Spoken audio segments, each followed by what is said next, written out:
do no harm. That is the most important oath that we take.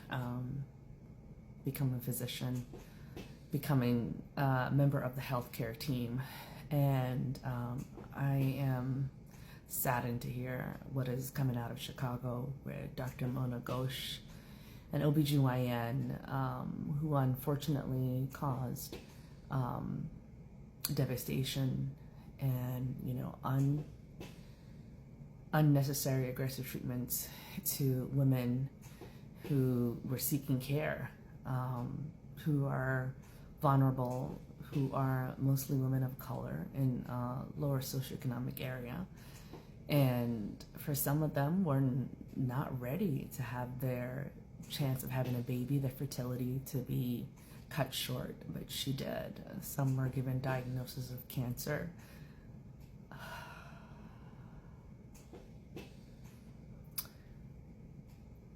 Absolutely wrong, absolutely tragic, and there's no way, no dollar amount. She's receiving, 10 years of a prison sentence, but there's nothing that you can do to replace the damage that's been done. That trust, that privilege that you have to be part of somebody's life, and for them to trust you, for them to share things with you that nobody else knows about them. And I'm really saddened today because there's no words that you can share with those patients. And I'm sorry that you're going through this, and I'm proud of the ones who stood up and who are, worked hard to bring this to light. And I support you in your healing journey. And there are times you may deal with, in medicine, bias, racism, prejudice, not feeling seen or heard. I hear you. I see you. I am one of you. But I know that you may have to go through different avenues. You may have to keep switching those who are part of your care. You know your body better than anybody else. And if something doesn't feel right, listen to your gut. Get a second opinion. If somebody doesn't support you in getting that second opinion, then so be it. They don't have to be a part of your care. You are the one who is the best advocate for yourself. You may not be able to advocate for yourself. Always take someone with you to your appointments if you can. If not, put them on a speakerphone. Ask, why do I need this procedure? Why do I have to have this management? Where is my diagnosis? If somebody says you have cancer, show me the pathology results. Show me the lab. Show me the other diagnostic measures that determine this diagnosis. And then what is my exact diagnosis? What is the standard of care, of management for this diagnosis? And make sure you have that connection.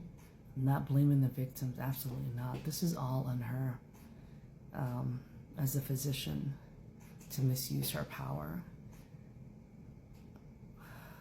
for dollars. Like, that's somebody's life in front of you.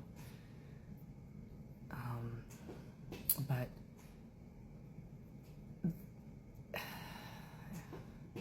there are good physicians out there. There are good healthcare teams out there. You have to keep advocating for yourself and find that tribe that hears you, that sees you, and believes you. And you may be gaslit many times, that at times you may feel like you are not. Maybe you are, just maybe everything's fine. And that may lead for you to not take serious your symptoms, and then your life might be more in danger.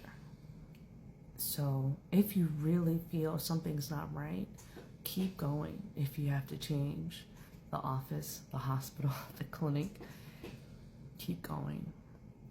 And if something's not being done right, you speak up and have a family member or friend with you.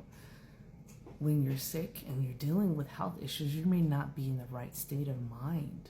You may not realize what's going on in front of you too. You just may be just like, I just need help, and frustrated.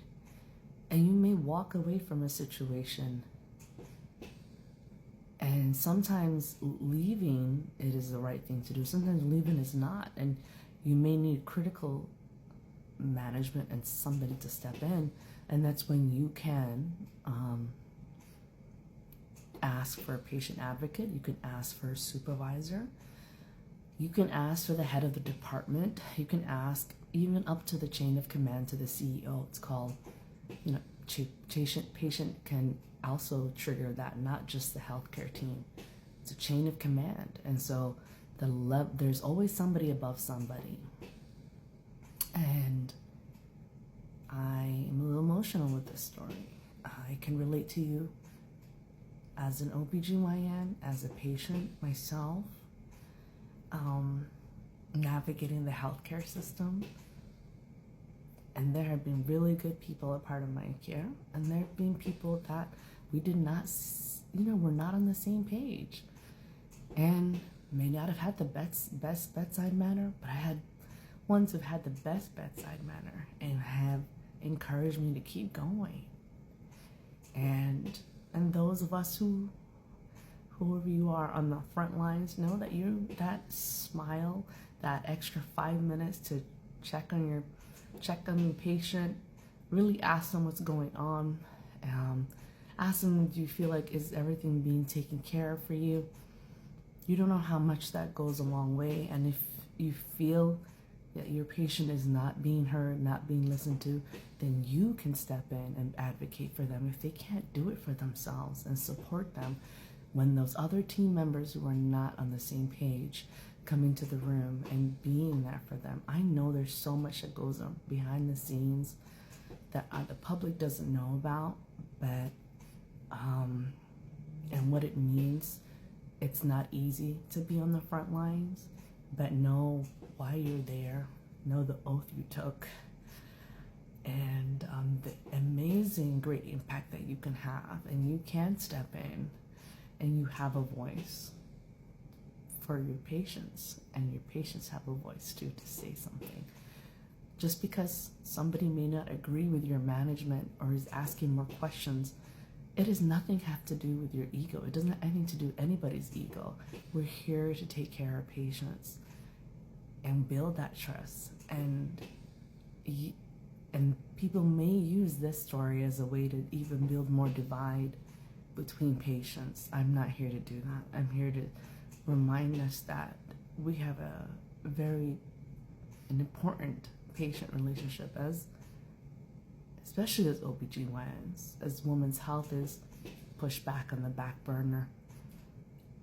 And we need to make sure that that trust and connection with our patients is not lost.